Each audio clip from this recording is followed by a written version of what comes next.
Hey, this is Matt Bachand. Hey, and I'm Shawn and we're Act of Defiance, and you are geeking out to Gear Gods. Check it out.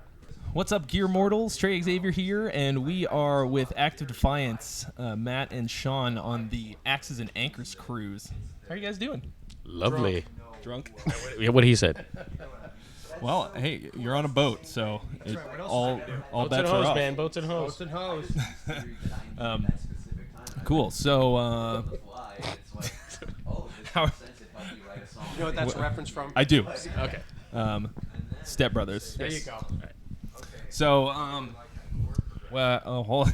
You just put me We're right gonna off the start rails. We're not going to have to it's give great. them a royalty. Oh yeah. no, this is not. dude. The bigger the shit show, the better. Like Cool. as long as Well, you come to the disorganization right place. is our middle name. It's Gear Disorganization Gods. So, tell us a little bit about your most recent tour and what's coming up next for the band. Well, we're currently touring North America. Again, this is the second go-around we've had. We did our first in November and December of last year.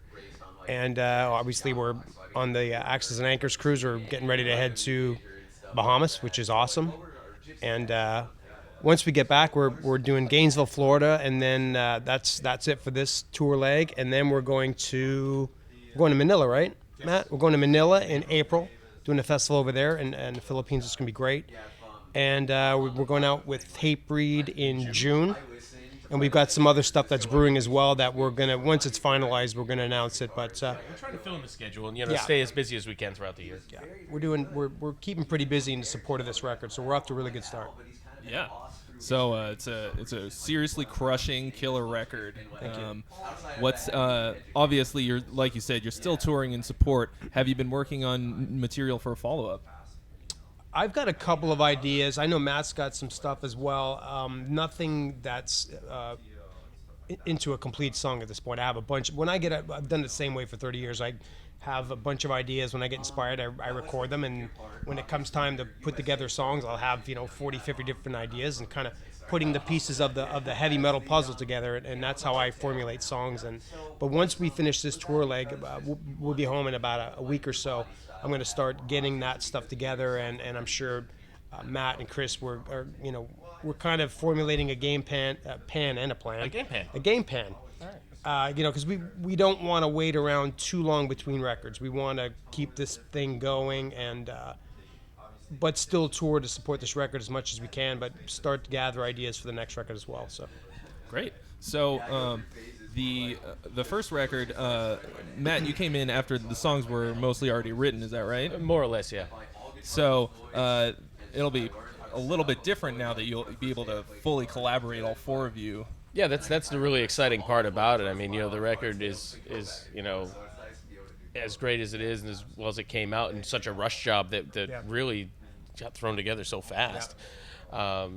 To really spend some time actually collaborating with everyone on this next one is really exciting because who knows what the hell we're going to get, That's the really cool thing. It's not like there's, these are the songwriters, they wrote this record, and the same songwriter is going to write the next record, someone's going to write the next record. This is going to be a totally different experience, and could be a totally different sounding record. Who knows? It's a really exciting part of that is it's uncertain.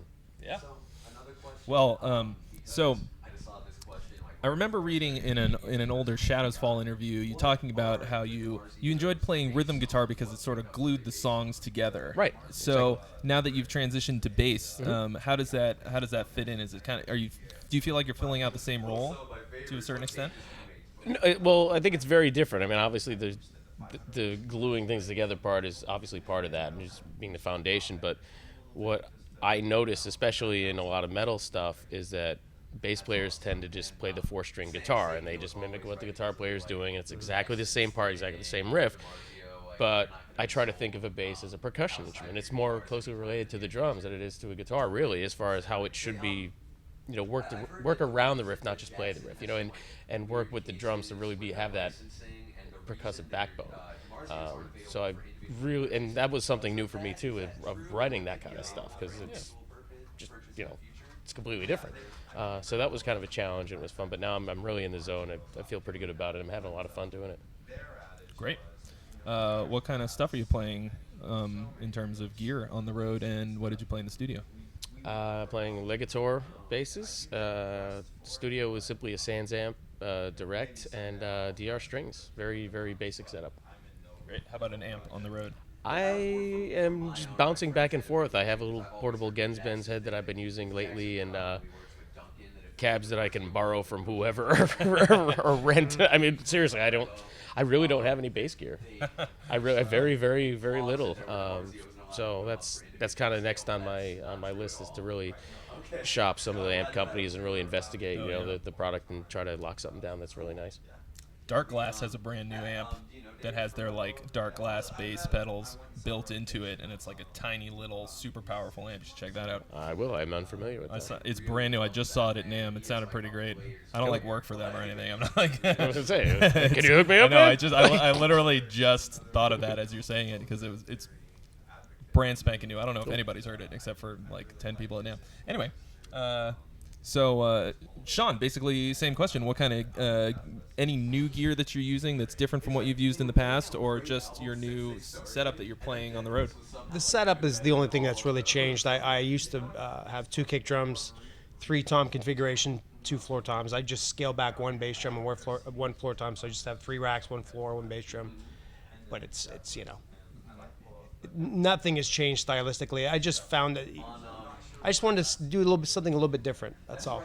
You know what I mean? Instead of just keeping that big setup that I've had for so many years, I just want to kind of wipe the slate clean a little bit and just kind of try something a little bit different. Absolutely. I bet your roadies thank you. Yes, he does. Yeah, exactly. He sure does. He sure does. I mean, my roadie loves me, and I love him. Right, Matt? Mm-hmm. Do they make you and we all love each other. Because you're the last man in. They make you carry the stuff. Rough. Yeah.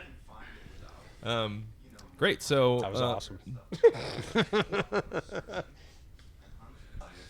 People throw the word supergroup around a lot, and yes, they do. How does it feel to be in a supergroup? Super guys. Well, we're not in a super. We're not. Yeah. We're simply a new band with players that happen to be in other bands. Yeah. That's all it is. And a bunch It's of not- sick bands. Well, yeah, but when you say the word supergroup, that usually implies that it's people A came project. together, make First of all, one it's a record, project. and then it'll never happen again. It's Right. like, but that is not the case with this. So it's technically not a supergroup because it's not going to be a one-off thing. It's a new project, and we're going 110% with it.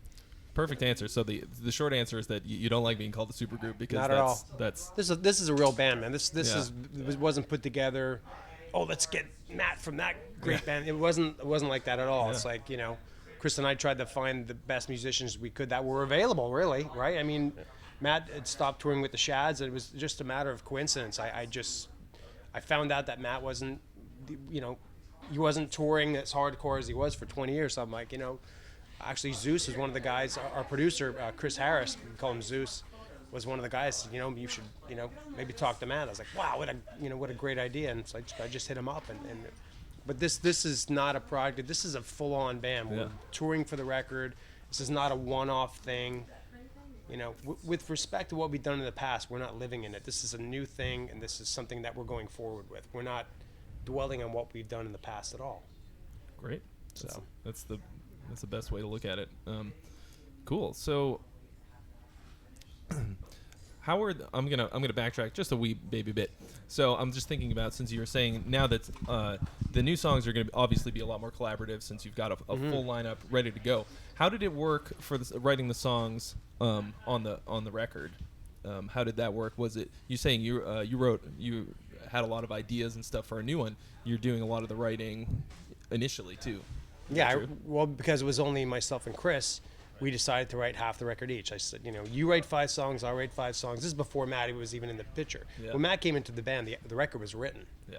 So one of the best things going forward about the next record is that Matt's a prolific songwriter, so it's like it's not a burden that we did it, but some of the let Matt have his music in there as well, and we can collaborate. There's more options to do explore musically with the new record than it was with the first one, because it was just me and Chris at the beginning. And then Henry came in the picture, started helping with lyrics, because we wrote a lot of lyrics in the record too, Yeah. because we didn't have anybody. So then Henry came in, found out he can write lyrics, so he was helping with that. Then Matt came in, but the record had already been written. So we really just said, here, Matt, here's the record, play bass on it.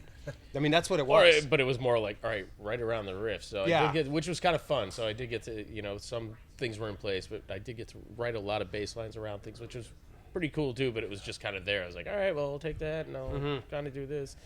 So it's going to be different next time, and I'm really looking forward to that, to really just collaborating and seeing what happens. Did you sit down with Chris to learn some of the more complex riffs, or did you just do it all by ear? I pretty much did it by ear for the most part. There were a few pieces where he had showed me a couple of parts that I couldn't quite make out in the demos, and Chris had showed me a couple of parts on the demos. But for the most part, for the most part, I just kind of picked it up and ran with it. Amazing. Which is amazing if you think what we managed to do in that short a period. I mean, it was very, very quick. I mean, we put a band together, got a record label, got a producer, got an artist, got a booking agent, we had to put everything in place in the span and turn the record in. And we did that. We formed the band in late November, and we turned the record into Metal Blade on April 30th. Wow. And that's, with everything that we had to do, record the record, write music, write lyrics, all the things that we had to do in that short period of time, and still turn it in within 5 months. Looking back now, it's pretty amazing. Knocked it out. Yeah. Crazy good. All right, guys. Well, pretty much, I'm going to say not good luck, break a leg at these shows that you've just been telling me about on the boat. Try not to drink too much. That's what happens. You just break a leg. We're just slip on the poop deck, and then we're all that's exactly what's going to happen. Thank you. You just wrecked our show. Thanks. Poop deck. Oh, yeah. Fuck. Well, smells funny now that on I've the poop deck. accidentally ruined Act of Defiance, you did. Be sure to check Show them out canceled. at their website, which is actofdefiancemetal.com. How did you even come up with that? ActofDefiance.com. It's clever. ActofDefiance.com is taken, I Yeah, guess. so there you Those go. bastards. Give it back. Yeah. What are you going to do with it? Come on. Yeah, we're all over social media. We have everything. We have Twitter, Facebook, Twitter. Instagram, everything. You name it, we're there. Not hard to find. Not hard to find. Beautiful. With 4 strings, it doesn't take a number to make something musical.